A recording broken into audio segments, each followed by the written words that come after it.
Hello and welcome to report card. मैं हूं अलीना फारूक शेख और आज प्रोग्राम में हम सबसे पहले बात करेंगे गुज़श्ता रोज़ होने वाले कौमी असम्बली के इजलास की। तो कोरोना वायरस के बाद ये पहला इजलास था जो कि इन सेशन हुआ। इसमें वज़ीर आज़म इमरान खान और कायदे हिस्ब इख्तलाफ शहबाज शरीफ नहीं थे और इसमें वज़ीर साइंस और टेक्नोलॉजी फवाद चौधरी भी नहीं थे, लेकिन उन्होंने इस इजलास के बारे में गुफ्तगू ज़रूर की है। उन्होंने कहा है कि जी ये फ़िज़िकल इजलास बुलाना नून लीग की बेकार की ज़िद थी, इससे फ़ायदा कोई हुआ नहीं। अगर वर्चुअल इजलास बुलाया जाता तो फ़ायदा होता, लोग बेहतर अंदाज में अपना पॉइंट अक्रॉस कर सकते। जबकि नून लीग के जावेद लतीफ़ कहते हैं कि जी जो हुकूमती अरकान ने गुफ्तगू की वो गैर जिम्मेदाराना और गैर ज़रूरी गुफ्तगू थी। उन्होंने कहा जी वज़ीर सेहत उन्होंने आके क्यों नहीं ब्रीफ किया कौमी असम्बली को कोरोना की सूरत हाल से मुतल्लिक। साथ ही साथ उन्होंने कहा कि जी वज़ीर आज़म लॉकडाउन और मईशत को मिलाकर बहुत गलत कर रहे हैं। अगर विफाक कोरोना पर वाज़ेह हिकमत अमली दे तो अपोजिशन ताउन के लिए तैयार है। अब इस तमाम तर मामले पर हमारा अपने एनालिस्ट के सामने सवाल कुछ यूँ है कि फवाद चौधरी और जावेद लतीफ़ का बयान, किसके बयान में ज़्यादा वजन है, किसका मौक़िफ़ दुरुस्त है, हुकूमत या नून लीग? दो ऑप्शन है हमारे एनालिस्ट के पास। पैनल पर हमारे साथ मौजूद हैं मज़हर अब्बास साहब, बाबर सत्तार साहब, हसन निसार साहब, मुनीब फारूक, इरशाद भट्टी और महमद सरफराज साहब अभी हमें ज्वाइन कर रही हैं। सबसे पहले आपके पास आना चाहूँगी महमद। फवाद चौधरी गो के इजलास में तो नहीं थे, लेकिन कहते हैं कि जी सियासी गुफ्तगू करने का कोई फ़ायदा नहीं है, ये ला हासिल गुफ्तगू है। आप किसी साइंटिस्ट को बुलाएं, किसी वायरोलॉजी के माहिर को बुलाएं और उनसे पहले ब्रीफिंग लें कि होना क्या चाहिए आगे। ये बात ये है कि जो फवाद चौधरी साहब का ये मौक़िफ़ है ना कि एक ऑनलाइन इजलास होना चाहिए था, फिजिकल नहीं होना चाहिए था, इस बात से मैं बिल्कुल उनके साथ एग्री करती हूँ। क्योंकि ये नून लीग ने बहुत ज़्यादा जो है उन्होंने इंसिस्ट किया कि एक फ़िज़िकल इजलास बुलाए, जबकि आपको पता है कि कोरोना किस तरीके से फैल रहा है। ठीक है फ़िज़िकल डिस्टेंसिंग थी, लेकिन वो तो हमने MNAs के दरमियान देखी ना।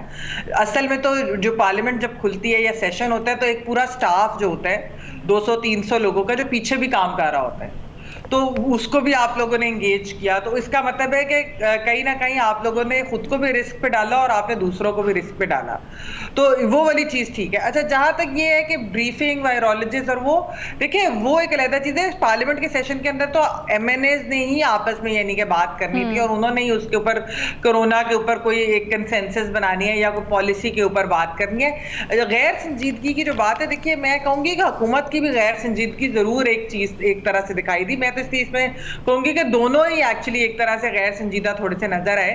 क्योंकि आपने मुराद सईद साहब की स्पीच देखी होगी, वो आपने देखा होगा। फिर दूसरा आपने देखा होगा कि खान साहब वज़ीर आज़म साहब तो खुद तो आए नहीं, तो हुकूमत की तरह से कितने लोग थे उधर। तो ये जो चीजें ना, ये जरा कुछ चीजें हैं इम्पोर्टेंट कि कहीं पे लगता है कि जैसे हुकूमत भी ऑपोजिशन को संजीदा नहीं ले रही या पार्लियामेंट को संजीदा नहीं ले रही, दूसरी तरफ लगता है कि ऑपोजिशन जो है वो सिर्फ हुकूमत को जानकर मुझे नहीं पता क्यों उन्होंने इतना इंसिस्ट किया कि एक फिजिकल इजलास होना चाहिए। यही तकरीरें वो ऑनलाइन भी कर ही सकते थे। ठीक है, तो मेरे ख्याल में दोनों का अपनी अपनी तरफ जो है ना वो दोनों ही गैर संजीदा है। ठीक है, इरशाद भट्टी साहब, ऑपोजिशन को गिला है कि जी वज़ीर आज़म जो कि वज़ीर सेहत भी हैं उनको ऐवान में आना चाहिए था, ब्रीफ करना चाहिए था, वज़ीर ख़ारजा से क्यों तकरीर करवा दी? सुभान अल्लाह जी, अल्लाह की शान है। ना फिज़िकल इजलास से कोई फ़ायदा होना है, ना वर्चुअल इजलास से कोई फ़ायदा होना है। ये फ़ायदे नुकसान से आगे की चीज़ें निकल गई हैं। और मेरा शहबाज शरीफ मैनू नहर वाले पुल ते बुला के आप माई कित्थे रह गया। पहली बात है, ठंड पड़ गई असम्बली कार्रवाई, असम्बली इजलास बुलाने वालों को, असम्बली इजलास बुलाने वालों के हामियों को, असम्बली इजलास से किसी मुस्बत और अच्छी खबर सुनने वालों को। होर चुपो हजूर, ये निज़ाम बदबूदार हो चुका है। ये 36 नंबर जमहूरियत नाकाम हो चुकी है, आउट ऑफ डेटेड हो चुकी है, बोसीदा हो चुकी है, सीलन ज़दा हो चुकी है। ये पार्लियामेंट, ये सेनेट, ये इलीट क्लब बन गए हैं, ये सास बहू के ड्रामे बन गए हैं, ये मफादात के घर बन गए हैं। इन इदारों से अब अवाम का कोई तल्लक नहीं रहा। प्लीज़ अल्लाह के नाम पे जिनको यकीन नहीं आता वो गुज़रे 10 सालों में सेनेट, कौमी असम्बली और सूबाई असम्बलियों की कारकर्दगी देख लें। अगर वो नहीं दे सकते तो बाबर साहब को मुस्कुराता देख लें।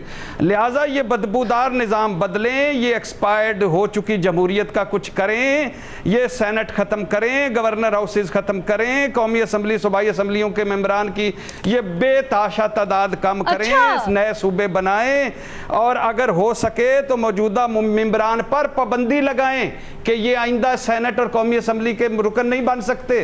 कोई नए लोग आएंगे तो नई बात करेंगे, नई बात आगे बढ़ेगी। ये तान, वरना कश्मीर इजलास हो, सी पैक इजलास हो, कोरोना पर हो, यही लड़ाइयाँ, यही ताने मेने, यही झगड़े, यही लायानी और बेमानी बातें और यही जमहूरी टोटे आपको सुनने को मिलेंगे।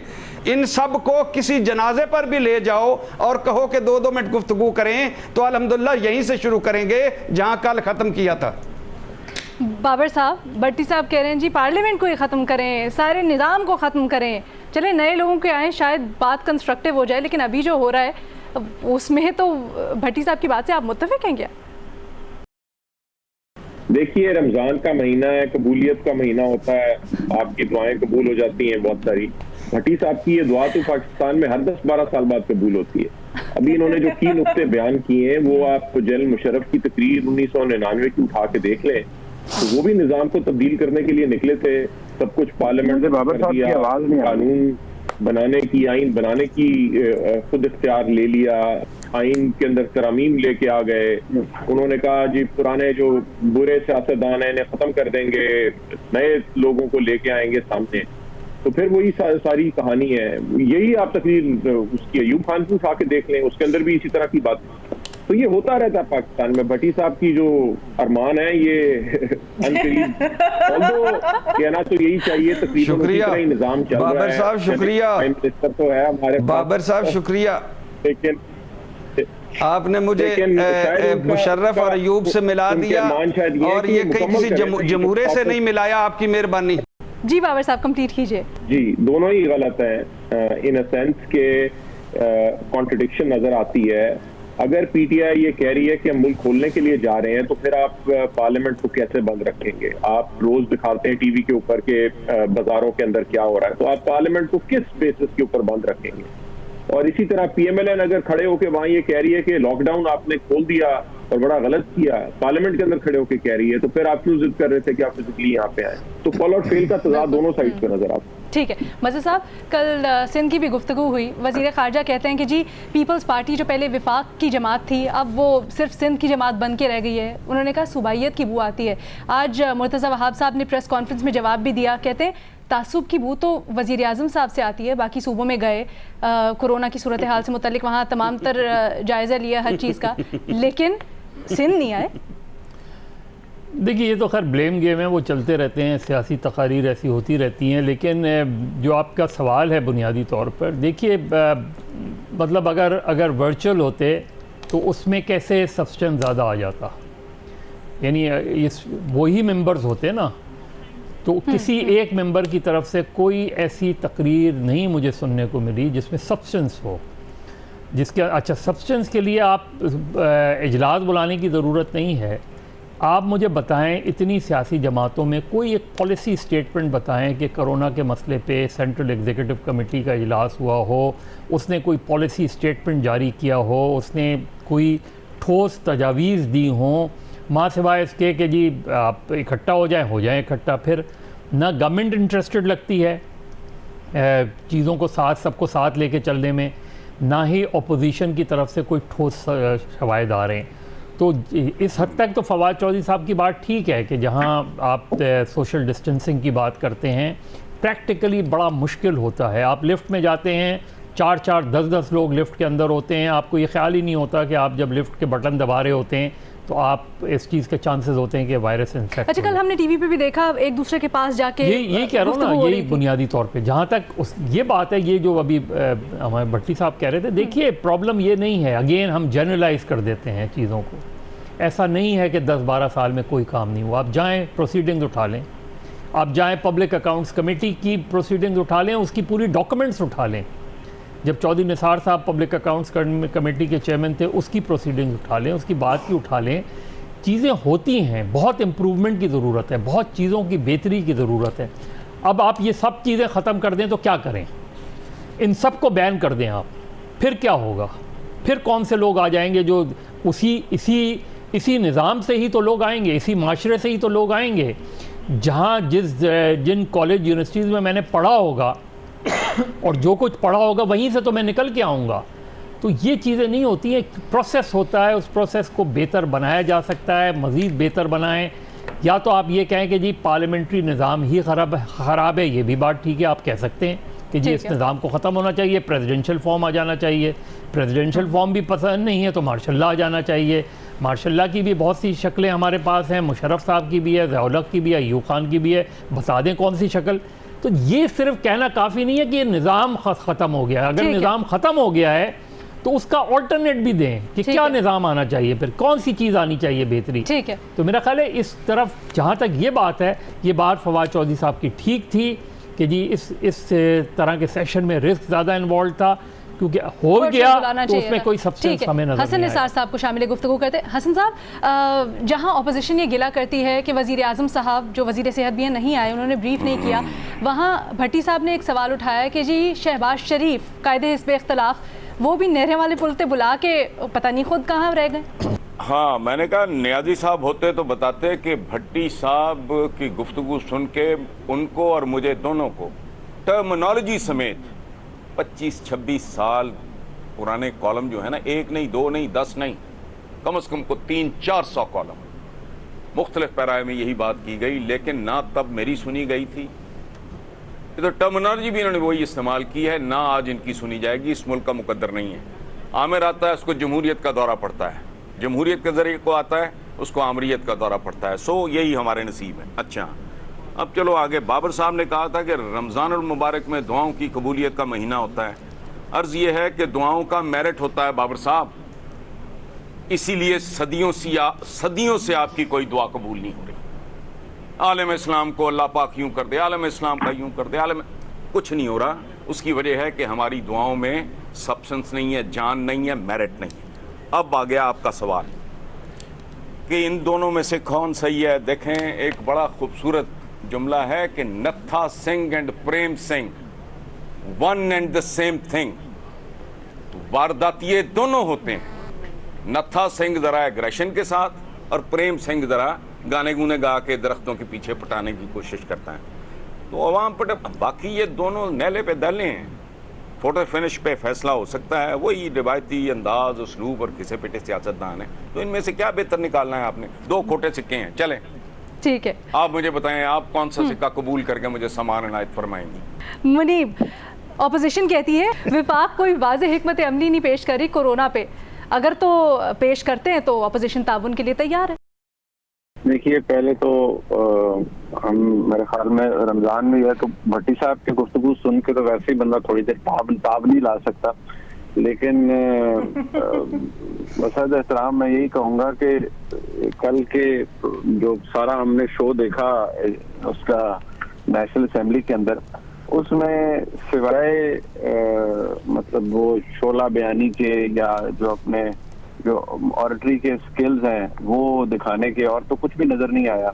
और ये बात मेरे ख्याल में जिसने भी की है, चाहे वो मांडीवाला साहब हों या फवाद चौधरी हों, ये बात ठीक है कि ऐसे इजलास का एक तो वैसे ही कोई तुक नहीं बनता जिसके अंदर कोई आपने कोई जिसे कहा जाए कि कोई कुछ सब्सटेंस वाली बात ना करनी हो, उसका क्या तुक बनता है? या तो आपने कोई अच्छी उसके अंदर कोई तजवीज देनी हो, ऐसा तो कुछ हमें देखने में नहीं आया बोथ साइड्स के ऊपर।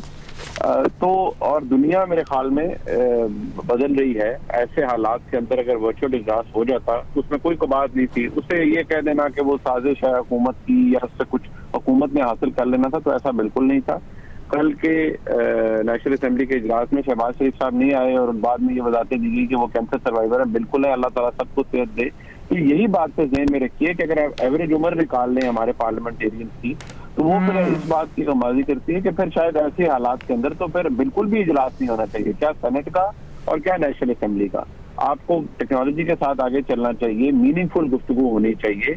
इस वक्त हम सिर्फ कह देते हैं और ये रेटरिक है, शो के स्टेटमेंट्स हैं कि जी सियासत ना करें, सियासत ना करें। भाई सियासत ना करें आप, लेकिन अगर आपके पास कुछ अच्छा कहने को है तो वो कह दीजिए, नहीं कहने को है तो फिर खामोश रहिए। हाँ, ये बात जरूर है, मैं इतना जरूर कहता हूँ कि पूरी दुनिया के अंदर जहाँ पर भी मतलब अगर देखा जाए कोविड-19 है तो ऑपोजिशन गवर्नमेंट को टफ टाइम देती है।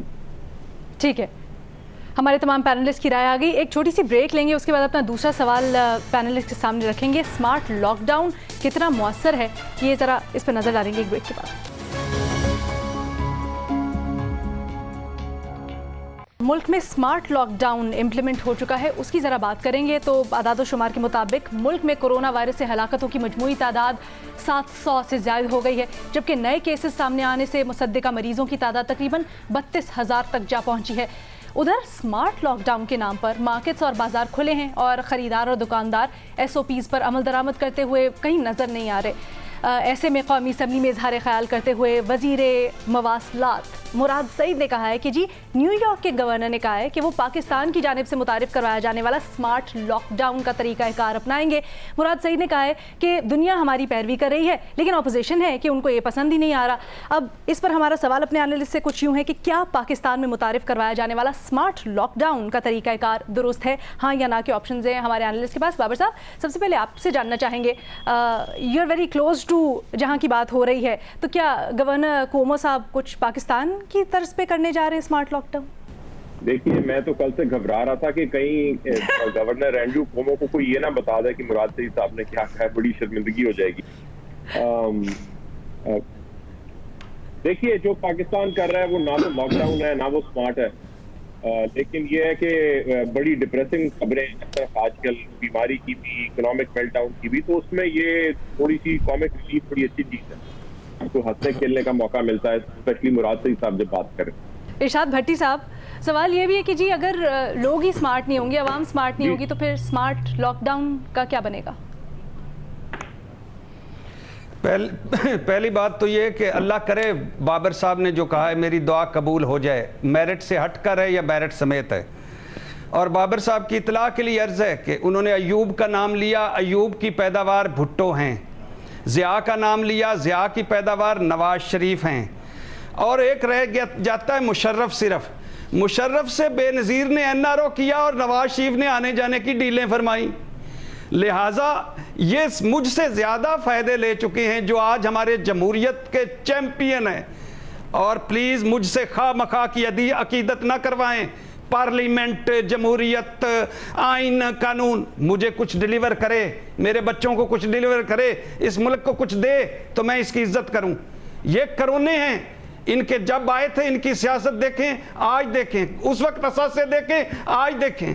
ये भट्टियों पे, तंदूरों पे काम करने वाली मखलूक थी, आज मालिक बन गई है। अमेरिका, बरतानिया में जायदाद है। भट्टी साहब, इनके लिए भी लॉकडाउन कर दें या स्मार्ट लॉकडाउन? नहीं करूंगा, बिल्कुल नहीं करूंगा, कभी भी नहीं करूंगा जब तक ये काबिल इज्जत खुद ना हो। दूसरी बात, सवाल पे आ जाए। मेरी कौम तुम्हें सलाम। जिस तरह कल तुम बाहर निकली और बीवी बच्चों समेत बाहर निकली, मेरी कौम तुम्हें सलाम। जिस तरह समोसों पकौड़ों को दुश्मन समझकर तुम टूट पड़ी, मेरी कौम तुम्हें सलाम। जिस तरह दुकानों बाजारों में अलस्त और मस्त नजर आई, मेरी कौम तुझे सलाम। बल्कि कोरोना आपदीदा होकर मेरी कौम तुझे सलाम कर रहा है और कह रहा है कि बुढ़ापे, अगर चांस मिला तो बुढ़ापे में रिटायरमेंट पाकिस्तान में गुजारूंगा, मेरी कौम तुम्हें सलाम। और पहले स्मार्ट लॉकडाउन दिखाओ तो सही। और न्यूयॉर्क देखा है, स्मार्ट लॉकडाउन है कहाँ? और कहीं कोई नज़र भी आए तो स्मार्ट लॉकडाउन, उसके बाद बात करें। यहाँ तो कोरोना ही कोरोना फैल रहा था और वो भी स्मार्ट नहीं था, खुल्लम खुल्ला। तो बहुत दुख हुआ हुकूमत को कल ना देखकर और आवाम को देखकर। और आवाम खुदा के लिए, तुम्हारे लिए तो हुकूमत ने कहा था हमने इसको भूख से बचाना है, बेरोजगारी से बचाना है, गुर्बत से बचाना है, तुमने ये कल किया। ऐ मेरी कौम तुम्हें सलाम। शुक्र है कायदे आज़म चले गए, वरना तुमने करना था उस वक्त भी यही काम। ऐ मेरी कौम तुम्हें सलाम। हसन निसार साहब, तरीक़ाकार स्मार्ट लॉकडाउन का दुरुस्त है? तो आप इतनी बेताबी क्यों है Alina? Why you in a hurry? Take it easy. ओ सराकी में कहते हैं पकेगा तो फूटेगा। ओ भाई थोड़ा इंतजार कर लो, हर सवाल का जवाब मिल जाएगा, चंद दिन का खेल है। तो अगर सवाल जवाब, अगर मरीजों की तादाद ज्यादा हो गई, कोरोना वायरस इन्फेक्टेड लोगों की तादाद ज्यादा होगी, हसन साहब, तो तब क्या करेंगे फिर हम? वैसे फरिश्ते, जैसी कौम वैसे हुक्मरान, कुछ भी नहीं करेंगे। 72 साल से क्या कर रहे हैं आप? भाई आगे क्या किया आपने? जो करेगा कोरोना करेगा। देखो ये शेर अगर आ जाए और मैं फंस जाऊं, दूर दूर तक मुझे को पनाह ना दिखाई दे रही हो, तो क्या करेगा? कुछ भी नहीं, जो करेगा शेर करेगा। फिर तुम क्या करोगे भाई? पहले क्या किया आपने? 72 साल के 1 करोड़ एक नतीजे फिर रहे हैं इस मुल्क में, 22 करोड़। तो समझ नहीं आ रही, पहले किया था। वही अब करोगे बस। अल्लाह तवक्कल है, चला जा रहा है काम। और घबराए ना, जिंदा हैं रेड इंडियंस आज भी, कनाडा के भी, अमेरिकन जो रेड इंडियंस हैं वो भी जिंदा हैं, मर मुर नहीं जाते, बट ठीक है, लगे फिरेंगे ऐसे ही बस। मरे हसन, आबादी थोड़ी कम हो जाएगी, क्या फर्क पड़ता है। मरे हसन साहब, 700 बंदा मर गया पाकिस्तान में और अभी लॉकडाउन था। वो तो फिर मैं क्या करूं, मैंने मारा है या आपने कोई हरकत की है? ये रिस्पॉन्सिबल है, उनसे पूछे, लेकिन वो मिलेंगी नहीं आपको कहीं। लेकिन मसला यही है महमल, ये सारे वो लोग, मैंने कहा ना, नत्था सिंह एंड प्रेम सिंह, ये सारे जो पिछले थे वो भी ऐसे ही थे, जो उससे पिछले थे वो भी ऐसे थे, और ये सारे मुंतखब थे, और सारे ही मुंतखब थे भाई। ठीक है, उन्हें जब बाजमात सलाम पेश करो भट्टी साहब की तरह। ठीक है महमल, लोग तो वैसे ही बाहर निकल रहे हैं, कपड़ों की दुकानों पे इतना रश लगा हुआ है, ईद की शॉपिंग्स हो रही हैं। देखिए अलीना, जिस तरह कल बिलावल भुट्टो साहब ने अपनी तकरीर में कहा, और जो एक्चुअली एक मेरे ख्याल में वाहिद संजीदा तकरीर थी कल सेशन के अंदर, उन्होंने कहा कि ये स्मार्ट लॉकडाउन है, डम लॉकडाउन है, मुझे भी वैसे लॉकडाउन है। हमें भी लगा था कि महमल ने यही कहना है कि कौन सा लॉकडाउन है। बात यह है कि जो मुराद सईद साहब ने बात की, खैर उनको तो कोई बताया कि बिल्कुल उन्होंने ऐसी कोई बात नहीं की। दूसरी चीज ये कि स्मार्ट लॉकडाउन होता क्या? स्मार्ट लॉकडाउन इंट्रोड्यूस कराया था ताइवान ने, और ताइवान ने किया क्या था कि जो लोग उनके ट्रैवल करके आते थे या जिनका वो कांटेक्ट, वो बेसिकली फोन के सिग्नल्स के साथ उनको ट्रायंगुलेट करके वो उनके ऊपर नजर रखते थे, और अगर 15 मिनट के लिए भी उनका फोन बंद हो जाता था, बैटरी डाउन होगी या कुछ हो गया, तो वो उनके घर पहुंच जाते थे पुलिस जो थी।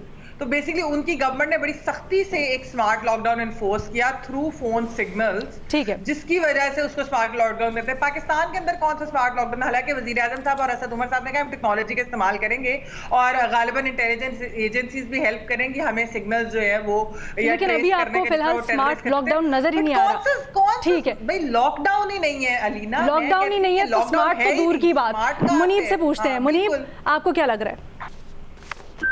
देखिए, एक तो जो मुराद सईद साहब ने कहा था उस पर तो आप क्या कह सकते हैं, वो तो मेरे ख्याल में उसी तरह की स्टेटमेंट्स हैं वो पहले भी देते थे जोशे खिताबत में, क्योंकि पकड़पन बेशुमार है हमारे मुल्क की सियासत में, पार्लियामान के अंदर भी बहुतात है।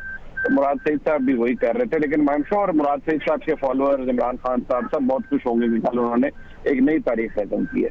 बहरहाल जो दूसरी बात यह है कि स्मार्ट लॉकडाउन जो है वो स्मार्ट लोगों के लिए होता है या डिसिप्लिन लोगों के लिए होता है। अगर वो होता है तो हमारे अंदर तो ऐसी कोई कैरेक्टरिस्टिक अल्हम्दुलिल्लाह नहीं है, और हम बड़े करोफर से निकले हैं और निकलते रहेंगे, और हमारी आवाम भी निकल रही है, साजिशी मफरूजे भी हमने घड़े हैं अरसे के अंदर, तो कोई फर्क नहीं पड़ेगा, हमें कोई फर्क नहीं पड़ेगा। लेकिन मैं एक बात अभी क्योंकि आज वाकई दूसरा मौका है कि वैसे बड़ी साहब हमारे इतने प्यारे भाई हैं, उनकी बातों से वाकई ताब नहीं आती, लेकिन आज तो वाकई मैं ताब नहीं ला पा रहा। मैं सिर्फ कोट करूंगा एक दफा दोबारा मदर अब्बास साहब की एक बात जो मुझे बड़ी पसंद है। वो कहते हैं ये जमहूरियत की खसूसियत है कि जमहूरियत हो तो आप उसे गालियां देते हैं, और जब आप अमरीयत हो तो फिर भी आप जमहूरियत को ही गालियां देते हैं।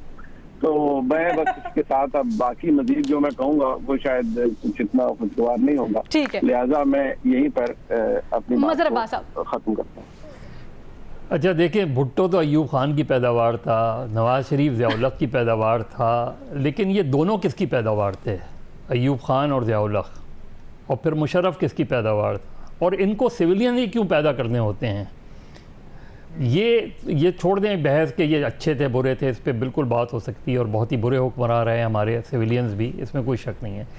देखिए, कल मुराद सईद साहब ने मिसाल दी, हमारे यहाँ सिर्फ न्यूयॉर्क, बरतानिया, स्पेन की मिसालें क्यों दी जाती हैं? हम न्यूजीलैंड से क्यों नहीं सबक सीखते? सबसे पहले लॉकडाउन किया और सबसे पहले कोरोना के ख़िलाफ़ फतह का ऐलान किया। किसी ने, हमारे प्राइम मिनिस्टर से लेके किसी ने न्यूजीलैंड की प्राइम मिनिस्टर को फ़ोन करके मुबारकबाद नहीं दी, और उनसे सबक नहीं सीख रहे हम साउथ कोरिया से सबक नहीं सीख रहे। हम मिसाल दे रहे हैं कि न्यूयॉर्क स्मार्ट लॉकडाउन, 1 लाख आदमी वहाँ तकरीबन मर गया, उसके बाद आप स्मार्ट लॉकडाउन करेंगे तो क्या लॉकडाउन करेंगे? आपके यहाँ तो लॉकडाउन जो है वो हीरो और विलन की बहस हो रही है कि लॉकडाउन हीरो है कि विलन है, लॉकडाउन से कोरोना कंट्रोल हो सकता है कि नहीं हो सकता? नहीं हुआ, अब तो कोरोना आ गया है, अब वो आ गया है, अब वो फैल गया है, अब आप लॉकडाउन करते रहें, स्मार्ट लॉकडाउन करते रहें, जिस तरह हमारे लोगों का बिहेवियर है, जिस तरह एटीट्यूड है, आपकी मईशत भी नीचे जा रही है, आपकी तादाद भी ऊपर जा रही है, और ये जो सूरत हाल है ये इंतहाई तशवीशनाक है। लिहाजा अपनी एक टीम भेजे न्यूजीलैंड, उनसे मालूम करेंगे उन्होंने उनकी सक्सेस स्टोरी क्या है, उन्होंने उस तरह का आपके यहाँ तो लॉकडाउन की जरूरत नहीं थी जब आपने लॉकडाउन कर दिया। मज़हर साहब न्यूजीलैंड के ऊपर भी तो तनकीद करते हैं ना, वहाँ की तो आबादी इतनी दी थी इसलिए कंट्रोल। देखिए आपके यहाँ तो लॉकडाउन उस वक्त करना पड़ा जब वायरस आ गया। आप वायरस जब नहीं आया था उस वक्त आपने एक अच्छा इकदाम किया था, उसको आगे नहीं बढ़ाया आपने। न्यूजीलैंड जब पाकिस्तानियों को आपने नहीं बुलाया तो अच्छा इकदाम था, उसके बाद हमने वायरस को इनवाइट कर दिया। डिबेट बड़ी जबरदस्त जा रही है, लेकिन अनफॉर्चुनेटली हमारे पास टाइम यहाँ पर खत्म हो गया। एक चीज की जल्दी से एक चीज की थी, उन्होंने मईशत को जानों के ऊपर नहीं तरजीह दी। ठीक है, मईशत को जानों के ऊपर नहीं तरजीह दी। I would like to close on that point. हमारे पास वक्त खत्म हो गया। कल आपसे दोबारा मुलाकात होगी। अल्लाह हाफिज।